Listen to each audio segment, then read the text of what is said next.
하나님은 이스라엘을 애굽에서 구원해 주셨죠. 애굽에서 고통받고 있던 이스라엘을 구원해 주신 이유가 무엇입니까? 이스라엘을 제사장 나라가 되게 하려고 구원하셨습니다. 그럼 제사장 나라가 어떤 나라냐? 바로 하나님을 예배하는 나라죠.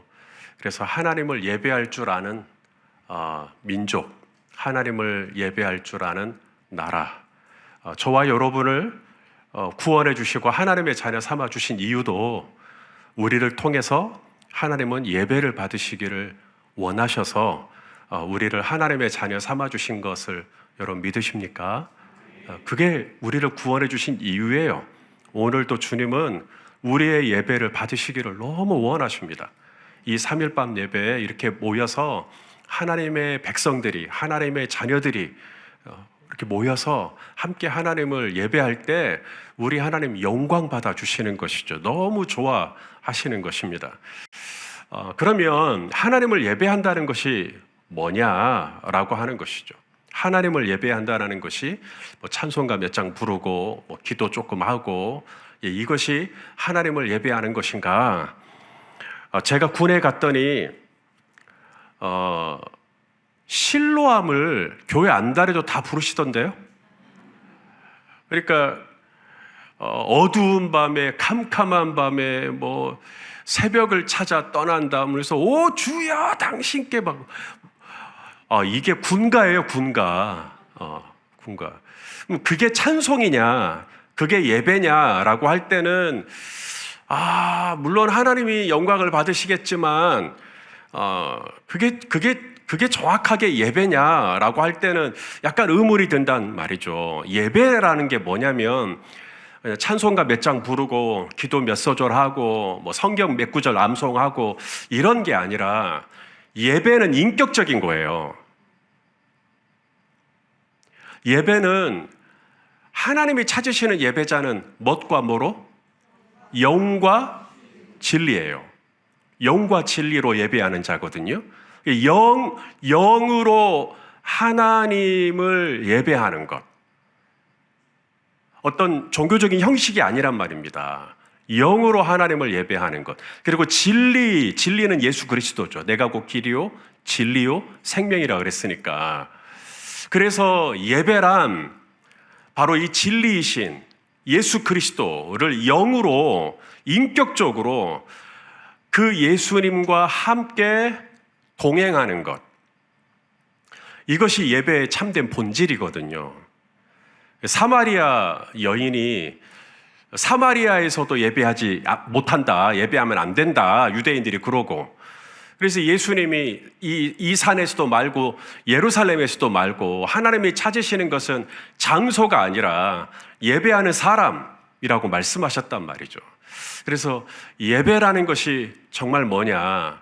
예배는 영으로 늘 하나님을 생각하고 영으로 늘 하나님을 의식하고 영으로 늘 하나님과 교제하고 그게 예배의 본질인 거죠.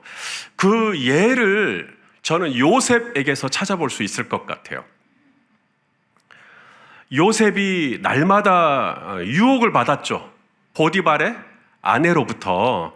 그때 요셉이 시험에 이겼지 않습니까? 그 유혹을 극복했어요. 보디발의 아내에 넘어가지 않았어요. 어떻게 그럴 수 있었는가? 자, 창세기 39장 9절에 나옵니다. 읽어보시죠. 시작. 이 집에는 나보다 큰 이가 없으며 주인이 아무것도 내게 금하지 아니하였어도 금한 것은 당신뿐이니 당신은 그의 아내임이라. 그런즉 내가 어찌 이 큰 악을 행하여 하나님께 죄를 지으리이까. 자, 그러니까 어떤 유혹이 온단 말이에요. 유혹. 성적인 유혹이 오는 것입니다. 그랬을 때 요셉이 어떻게 이것을 이겼는가? 영으로 하나님을 예배한다는 게 무슨 의미인가? 내가 이 큰 악을 행하여 보디발을 내가 실망시켜 드릴 수는 없다. 내 주인을. 그게 아니잖아요. 요셉의 동기는. 내가 당신하고 동침함으로 말미암아 내 주인을 실망시켜 드릴 수 없다. 인간적인 의리를 내가 배신할 수 없다. 이게 요셉의 동기가 아니란 말입니다. 요셉이 그런 보디발의 아내로부터 오는 이 성적인 유혹을 이길 수 있었던 그 동기는 뭐냐면, 내가 어떻게 이 악을 행하여서 하나님의 마음을 슬프게 해드릴 것이냐, 내가 이 큰 악을 행하여서 하나님의 마음을 아프게 해드린다. 이게 영으로 예배하는 것이에요. 영으로 예배한다라는 것은 하나님을 늘 생각하는 것입니다. 내가 이것을 행하면 하나님이 어떠실 것이냐, 내가 이 말을 해버리면 하나님의 마음이 어떨 것이냐, 내가 여기서 즉흥적으로 어떤 물건을 살 수도 있고, 아니면 누군가에게 해서는 안 되는 말을 해버릴 수도 있고, 아니면 운전을 좀 갑자기 좀 그냥 화가 나니까 그냥 확 해버릴 수도 있고, 근데 내가 그렇게 했을 때 하나님이 어떠실 것이냐, 이게 영으로 예배하는 사람의 감각이에요. 그래서 항상 장사를 하건, 아니면 낯선 사람과 통화를 하건, 아니면 모르는 외국인에게 대하는 태도이며, 이 모든 것들의 그 베이스가 뭐냐면 영으로 하나님하고 늘 연결되어 있는 거죠. 하나님께서 이 일을 어떻게 보실 것이냐, 하나님은 이걸 어떻게 판단할 것이냐, 하나님은 이걸 어떻게 생각할 것이냐. 하나님이 찾으시는 예배자는 영으로 예배하는 사람이에요. 영으로 예배한다라는 말은 일주일에 한 번 주일날 교회당에 와서 열심히 찬송 부르고 기도하고 집으로 돌아가는 것이 영으로 예배하는 자가 아니라, 일상 속에서 평소에 내가 사역을 하든, 아니면 직장에서 직장 생활을 하든, 아니면 장사를 하든 사업을 하든 뭘 하든, 평소에 일상 속에서 하나님을 늘 의식하고 살아가는 것이죠. 영으로. 하나님은 이런 예배하는 자를 찾으시느니라. 그렇기 때문에 용서, 우리가 서로 화목하게 지내고 서로 용서하고 서로 허물을 덮어주고, 이 용서도 바로 그런 차원입니다. 우리가 지금 3주째 용서에 대해서 지금 말씀을 보고 있는 것인데, 우리가 하나님을 마음에 모시고 살면서 동시에 누군가를 용서하지 못하는 마음을 동시에 갖고 있단 말입니다. 요셉이 하나님과 음란을 동시에 품을 수 없다. 그래서 나는 음란을 버리고 하나님 앞에서 거룩한 삶을 살기로 결심한 것처럼, 하나님과 미움을 동시에 가질 수 없죠. 하나님을 사랑한다 하면서 형제를 미워하는 것은 있을 수 없다라고 요한일서에 말씀하잖아요. 그러니까 우리가 왜 화목한 공동체가 되어야 되는가? 지금 이제 민수기 7장에 가서 성막 봉헌식을 하게 될 건데, 성막 봉헌식을 하기 전에 이스라엘 공동체가 마지막으로 점검해야 될 것이 뭐냐면 서로 화목하고 있는가. 이걸 지금 하나님은 돌아보기를 원하시는 것입니다. 왜냐하면 하나님을 모시는 제사장 나라가 되면서 동시에 내 이웃과 화목하지 못하면 이게 안 맞단 말입니다. 그래서 하나님은 이 이스라엘 백성들이 서로 용서하고 서로 하나 되고 서로 화목한 저희 열린베델교회가 그런 공동체가 되기를 원하시면 아멘해 주십시오. 예수님이 주기도문 가르쳐 주셨잖아요. 우리에게 기도를 가르쳐 주십시오. 그러니까 어떻게 시작해요? 하늘에 계신 우리 아버지요. 이게 공동체예요. 그러니까 예수님이 나의 아버지라고 가르쳐 주실 수도 있죠. 그런데 예수님이 가르쳐 주신 아버지는 뭐냐면 우리 아버지란 말입니다. 우리 아버지. 출애굽기 25장에 하나님이 처음 성막을 지으라고 하실 때 하나님이 뭐라고 말씀하시죠? 내가 너희 중에 거할 성소를 만들어라. 이런 말씀을 하시거든요. 내가 너희 중에 거할 성소. 그러니까 한 사람 한 사람 마음 안에도 우리 주님이 거하시지만, 주님은 우리 중에, 공동체 중에 임하시기를 원하신단 말입니다. 그러니까 어떻게 해야 돼요? 우리가 서로 화목해야 된다라는 거예요. 그러면 이 말씀이 이제 이해가 되기 시작합니다. 자, 마태복음 5장 23절 말씀 같이 한번 읽어보겠습니다. 시작. 그러므로 예물을 제단에 제단에 드리려다가 드리려다가 거기서 내 형제에게 원망 들을 만한 일이 있는 것이 생각나거든. 자, 언제 뭐가 생각이 나요? 예물을 제단에 드린다. 이게 무슨 말이에요? 예배를 드리는 거죠. 예물을 제단에 드리는 것은 우리가 봉헌을 하듯이 예배를 드리는 것입니다. 예배를 드리다가 뭐가 생각이 나요? 어떤 형제와 나와의 어떤 껄끄러웠던 뭔가 불편했던 어떤 관계가 딱 생각이 나는 거예요. 예배는 영적인 행위입니다. 영적인 행위를 할 때 영적인 생각이 나와요. 기도를 할 때 영적인 생각이 나옵니다. 묵상을 할 때 영적인 생각이 나와요. 기도를 하지 않고 묵상을 하지 않고 하나님과의 영적인 활동을 하지 않는데 영적인 생각이 나올 수가 없죠.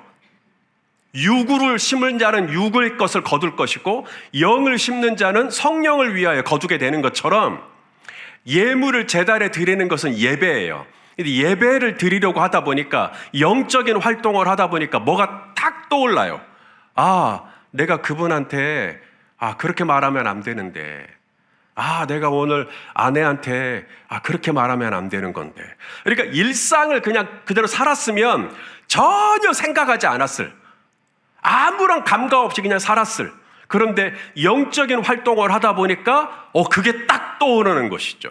성령님이 가르쳐 주시는 것이죠.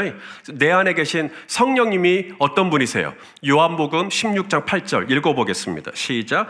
그가 와서 죄에 대하여, 의에 대하여, 심판에 대하여 세상을 책망하시리라. 그러니까 내 안에 계신 성령님이 예물을 제단에 드리려고 예배를 막 드린단 말입니다.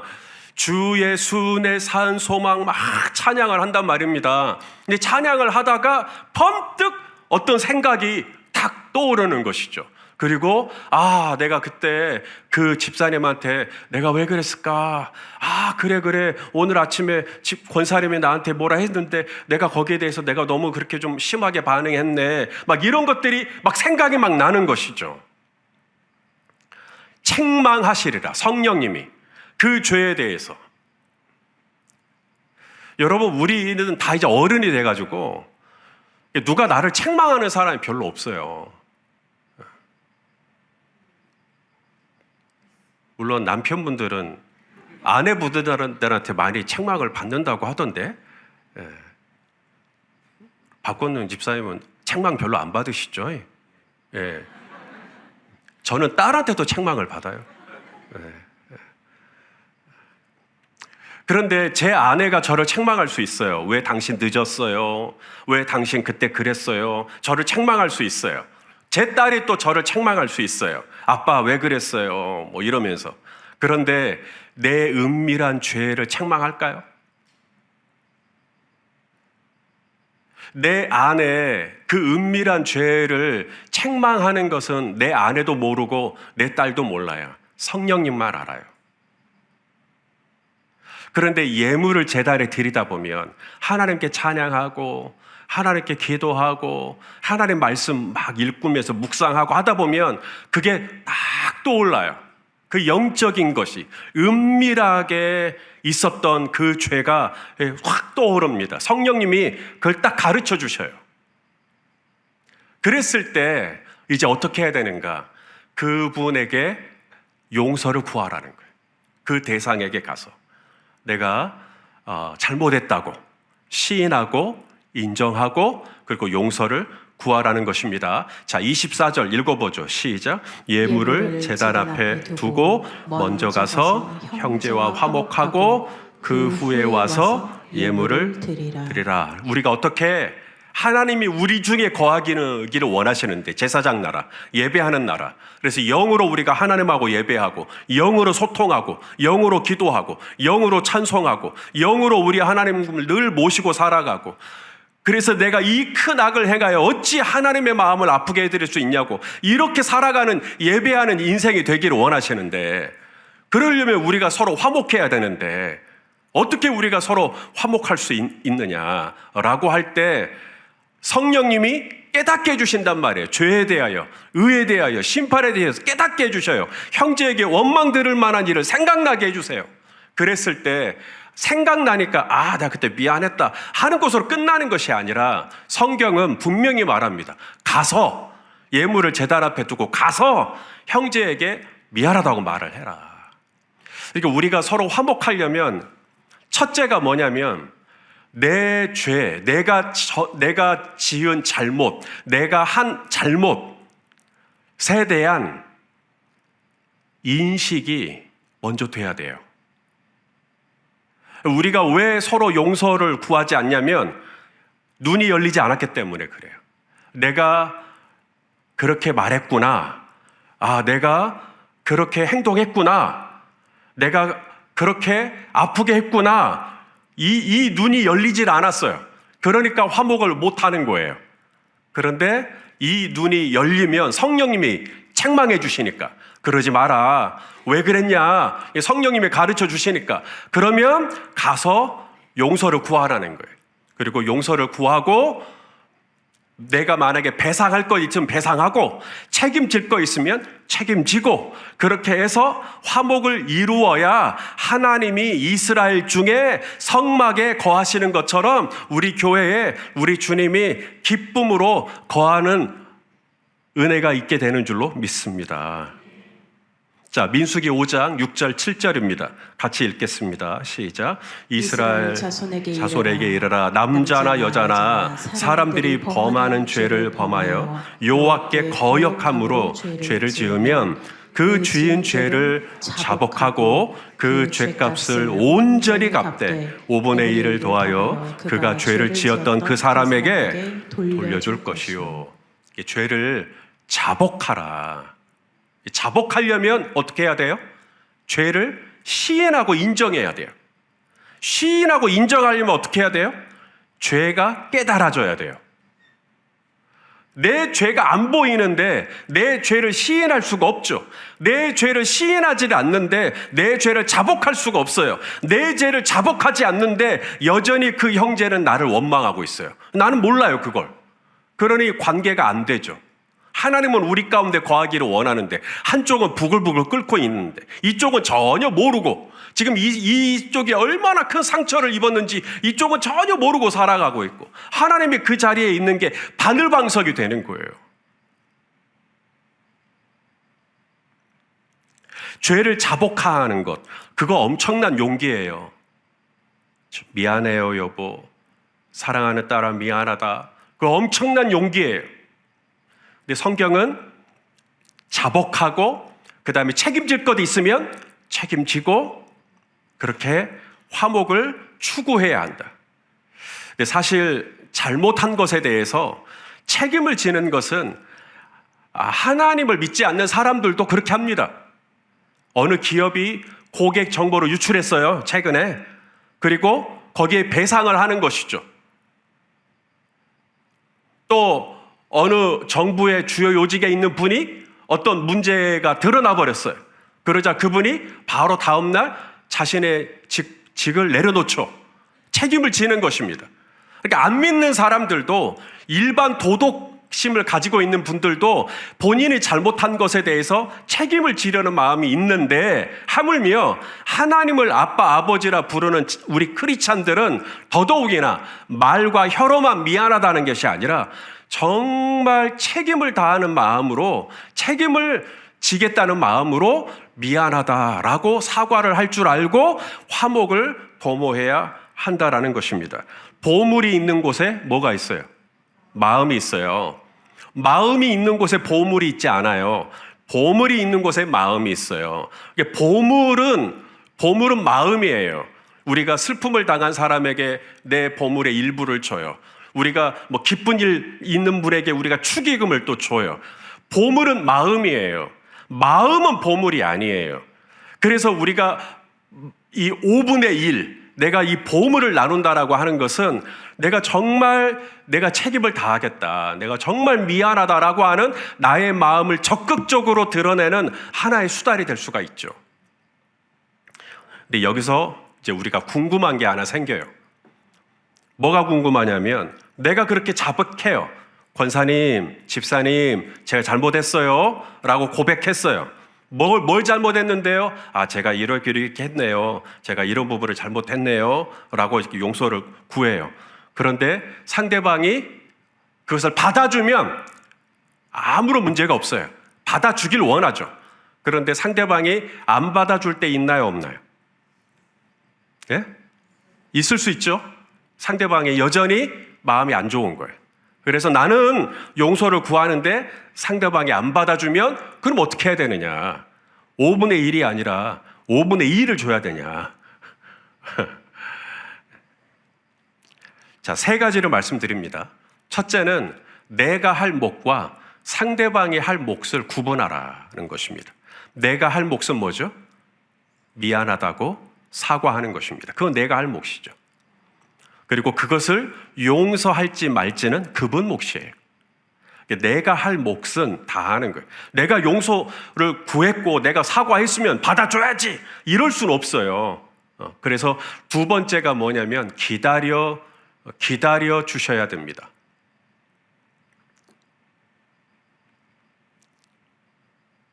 상대방이 왜 나를 용서하지 못할까요? 바로 내가 미워서가 아니에요. 그분이 지금 당장 나를 용서해 주지 못하는 까닭은 나를 싫어해서가 아니라 그분이 나로 인해 받은 상처가 아직 아물질 않았어요. 좀 더 시간이 필요한 거예요. 그러니 우리가 사과를 했을 때 사과를 바로 안 받아줘도 기다릴 줄 알아야 돼요. 그리고 세 번째가 뭐냐면 상대방은 나를 용서해 주지 않았어도 하나님은 나를 용서해 주셨다라는 것을 확신하실 수 있으셔야 돼요. 상대방이 나를 거절했기 때문에 하나님도 나를 거절하겠네?가 아니에요. 상대방은 나를 거절해도 내가 하나님께 용서를 구하면 하나님은 나를 용서해 주십니다. 그리고 하나님의 은혜를 주시면 때가 되면 이제 그분의 마음도 풀리고 그래서 화목을 이룰 수 있도록 우리 하나님께서 붙들어 주실 줄로 믿습니다. 그때까지는 너무 이렇게 내가 사과했으니까 빨랑 나를 용서해 주시라고 그렇게 할 수는 없어요. 내가 할 몫과 상대방의 할 몫을 분리하고 내가 할 몫은 겸손한 마음으로 진실된 마음으로 용서를 구하는 거죠. 이 말씀이 있습니다. 로마서 12장 18절 말씀 같이 읽어볼까요? 시작. 할 수 있거든 너희로서는 모든 사람과 더불어 화목하라. 예. 이게 무조건이 아니에요. 무조건 너희는 모든 사람과 더불어 화목하라가 아니에요. 할 수 있거든이에요. 할 수 있거든. 나는 다 화목하고 싶어요. 근데 그럴 수 없어요. 그러니 내가 할 몫은 내가 하고 그리고 상대방에게는 나를 용서해 줄 수 있도록 시간을 주고 그리고 나와 하나님과의 관계에 있어서는 내가 그분에게 용서를 구했기 때문에 하나님이 나를 용서해 주고 용납해 주신 것에 대해서는 흔들리지 않는 믿음을 가지고 감사하시면 되겠다라고 하는 것입니다.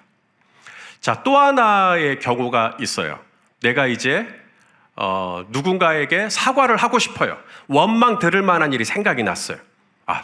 우리 한희숙 권사님한테 가서 내가 용서를 좀 구해야 되겠다. 이제 그래요. 그러면 한희숙 권사님은 지금 우리 조소국 장로님 옆에 잘 얌전히 앉아 계셔요. 그러니까 아무 문제가 없어요. 그런데 저희 아버지에게 내가 사과를 하고 싶은 거예요. 근데 저희 아버지 작년에 돌아가셨거든요. 그럼 어떻게 해요? 사과를 하고 싶은데 내 사과를 받아줘야 할 대상이 이 세상에 없어요. 그러면 친척이라도 있나? 친척도 없어요. 아무도 없어요. 그럼 어떻게 해야 되나? 나는 그분에게 원망 들을 만한 일이 생각이 났고 나는 이 부분에 대해서 너무 눌리고 그래서 나는 이 부분에 대해서 좀 그분한테 용서를 구하고 싶은데 그분은 이미 이 세상 사람이 아니고 그러면 뭐 무덤에라도 가서 용서를 구해야 되나? 뭐 그것도 하나의 방법일 수는 있겠네요. 근데 성경은 그 부분에 대해서까지도 말씀해 주십니다. 어떻게 하라고 말씀하시냐면 자, 오늘 본문 8절인가요? 이제 같이 한번 읽어보겠습니다. 시작. 만일 죄값을 받을 만한 친척이 없으면 그 죄값을 여호와께 드려 제사장에게로 돌릴 것이니 이는 그를 위하여 속죄할 속죄의 순양과 함께 돌릴 것이니라. 그러니까 하나님께서 이 말씀을 하신 그 마음을 우리가 좀 읽어야 돼요. 하나님은 내가 누군가에게 용서를 구하고 싶은데 그분이 없다 그러면 저희 아버지시다. 그러면 제가 아버지께 지은 죄에 대해서 제가 순양을 하나님께 드리는 것입니다. 그런 것처럼 제 아버지의 이름으로 제가 지금 원망 들을 만한 일이 생각났던 그 사건에 대해서 어느 정도의 값을 매겨요. 그리고 제 아버지의 이름으로 하나님께 속죄의 예물을 드리는 것입니다. 이건 꼭 그렇게 하라는 게 아니라 그렇게 하는 방법도 있다라고 지금 하나님은 우리가 그렇게 죄책감 때문에 눌려서 사는 걸 원치 않으시는 거예요. 나는 그분에게 너무 미안하다고 말을 한번 하고 싶고 근데 그분은 이 세상에 없고 그랬을 때는 그분의 이름으로 속죄를 하나님 앞에 해라. 순양을 드려라. 근데 순양이 얼마일지는 그분이 적당하게 생각할 때 이 정도는 내가 드리겠다. 그러면 그만큼을 드리시면 돼요. 그렇게 해서 하나님 앞에 그걸 드림으로 말미암아 그 부분이 처리가 될 수 있도록 그래서 내 마음이 이제는 더 이상 죄책감에 눌리지 않고 평안할 수 있기를 우리 주님은 원하시는 것이죠. 무슨 말인지 이해가 되시면 아멘 해주시겠습니까?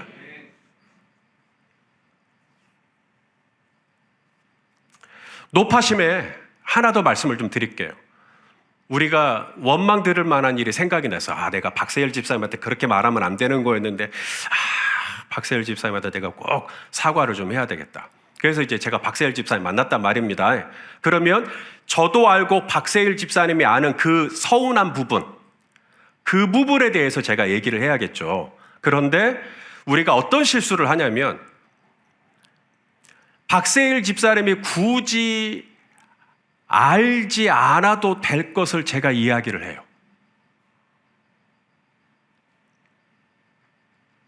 박세일 집사님이 지난 수요일 날 예배 마치고 나갈 때 저를 어떻게 바라봤는지 아셔요? 농담이에요. 지금 농담이고 그냥 예를 들면 그런 식으로 해가지고 저 그때 박세일 집사님 눈 확 뽑아버리고 싶었답니다. 이런 얘기를 굳이 왜 하냐고요. 그러니까 우리가 상대방에 가서 원망 들을 만한 일을 청산하려고 할 때 이분도 알고 나도 알고 있는 명백하고 객관적인 사실에 대해서만 오픈하고 미안하다라고 말을 해야지. 저는 그때 너무 박세일 집사의 미운 마음에 집에 가다가 그냥 막 5톤 트럭에 와가지고 막 이런 얘기를 굳이 저 그런 마음 갖지도 않았거니와 그러니까 굳이 내가 이 사람한테 자백해야 된다는 이유만으로 너무 이분이 알았을 때 깜짝 놀랄 만한 것까지 너무 많이 오픈하지는 말라는 거예요. 그냥 담백하고 진실하게 객관적인 토대 위에서 상대방에게 자백을 하고 그리고 용서를 구하면 되는 것이지 나 사실은 당신이 이렇게 되기를 바랬다는 둥 어쨌다는 둥 하면서 너무 디테일하게 자백하지는 마시라. 자, 이제 정리를 하겠습니다. 총정리를 하겠습니다. 어떻게 우리가 서로 화목을 도모할 것인가? 7단계예요. 첫 번째는 뭐냐면 상대방에게 찾아가서 시인하고 인정하는 것입니다. 제가 당신에게 이러이러한 죄를 지었음을 시인하고 인정하고 고백하는 거예요. 그다음 두 번째가 뭐냐면 내가 그 잘못된 행위를 했을 때 당신이 얼마나 마음이 아팠을까를 읽어줘야 돼요. 헤아려줘야 돼요. 얼마나 당신이 실망감이 컸을 것이고 당신이 얼마나 놀랬을 것이고 당신이 얼마나 힘들었을 것이고 이걸 읽어줘야 돼요. 헤아려줘야 돼요. 그게 회개에 나와야 돼요. 그 다음 세 번째가 뭐냐면 겸손하게 정말 진실된 마음으로 용서를 구하는 것입니다. 그리고 네 번째가 뭐라고요? 책임질 것 있으면 책임을 지는 거예요. 혹시 내가 이 부분을 우리 박 집사님께 제가 용서받고 싶은데 혹시 제가 집사님께 용서받기 위해서 제가 혹시 할 일이 있으면 저에게 말씀해 주십시오. 제가 책임을 다하겠습니다. 그럼 이제 박 집사님이 저한테 이런 것도 해주세요 라고 요구를 한다면 제가 최선을 다해서 그 책임을 지는 것이죠. 근데 여기서 우리가 주의해야 할 게 뭐냐면, 시인도 했어요. 잘못했어요 라고. 그리고 집사님의 마음도 읽어드렸어요. 그리고 겸손하게 사과를 요청했어요. 그리고 나서 우리가 실수하는 게 뭐냐면, 그런데 내가 왜 그랬냐면, 그렇게 가버리는 거예요. 그렇게 돼버리면 다시 원점으로 돌아가 버립니다. 그래서 사과를 하고 화목을 도모할 때는 but, 그런데 이걸 빼셔야 돼요. 그게 나오면 안 돼요. 그게 나오는 순간 다시 원점으로 돌아가 버립니다. 그러니 정용희 집사님이 김성희 집사님한테 용서를 구할 때는 but을 넣으면 안 돼요. 예. 자, 그 다음에 5번째가 뭐냐면, 아까 제가 얘기했던 거 있죠. 이게 진실한 회개와 불필요한 폭로를 구별하셔야 돼요. 이분이 굳이 이것까지 알 필요는 없는데 하는 것까지 다 드러내가지고 솔직하게 말한다고 이분이 또 시험 들어버리는 거예요. 세상에 당신이 그렇게까지 했었다고? 그러면서 더 막 이분이 놀래버리고 더 깜짝 놀래버려. 예, 그럴 필요는 없어요. 이분도 알고 나도 알만한 영역 안에서 솔직하게 이야기를 하는 것이죠. 그 다음에 상대방에게 용서를 구했으니까 이제 이분이 용서를 해줄지 말지를 그분에게 선택권을 줘야죠. 자, 5분 뒤에 나 용서해 주는 거야. 내일이면 다 터는 거야. 이런 얘기 하지 마시고 그분에게 선택권을 줘야죠. 그리고 마지막 7번째는 하나님께 맡겨야 돼요.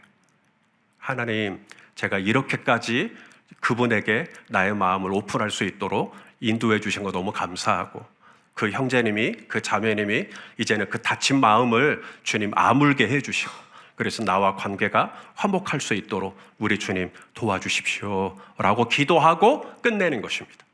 여기까지가 우리가 할 수 있는 몫이에요. 주님은 이렇게 하라고 지금 이스라엘에게 성막 봉헌을 하기 전에 지금 말씀하고 있는 것입니다. 쉽지 않아요.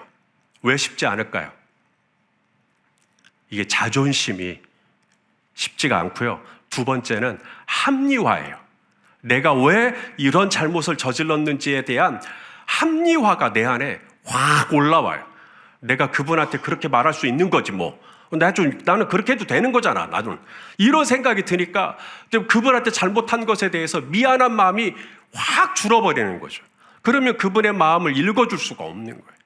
그래서 주님이 은혜를 주시는 대로 우리가 서로 깨닫는 대로 화해를 요청하고, 그리고 서로 용서하고 서로 하나가 되어서 우리 주님이 머무실 만한 공동체가 우리 열린배대교회가 될 수 있기를 간절히 소망합니다. 사람이 살면서 섭섭할 일 없으면 좋겠지만 그건 불가능합니다.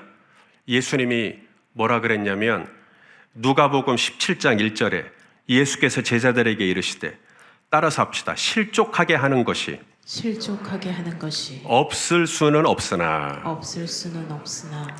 실족하게 하는 일이 없을 수는 없으나, 그거 불가능해요. 우리가 살다 보면, 공동체로 살다 보면 목사님 때문에 실족해요. 저는 집사님 때문에 실족해요. 서로 막 실족해요. 서로 막 섭섭해요. 없을 수는 없어요. 그랬을 때 어떻게 해야 될 것인가? 오늘 주님은 우리가 서로 화목하고 서로 연합하고 서로 하나가 되어서 내가 너희 중에 거하기를 원하는데 나는 너희가 서로 화목했으면 좋겠다. 그래서 우리가 이러한 원칙들을 잘 지켜서 정말 쉽지 않겠지만 정말 성령님의 도우심을 힘입어서 우리 서로 부부관계뿐만 아니라 목장 안에서도 또 우리 전체 교인들 사이에서도 우리가 서로 화목함을 이루어서 우리 하나님께 영광 돌려드릴 수 있기를 주님의 이름으로 축원합니다. 기도하겠습니다.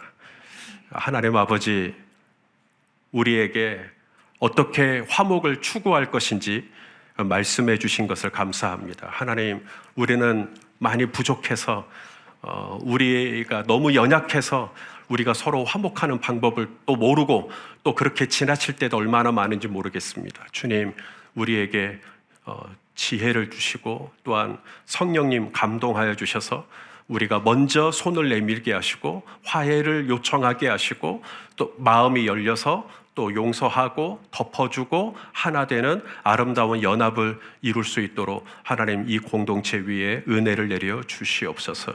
예수님의 이름으로 기도합니다. 아멘.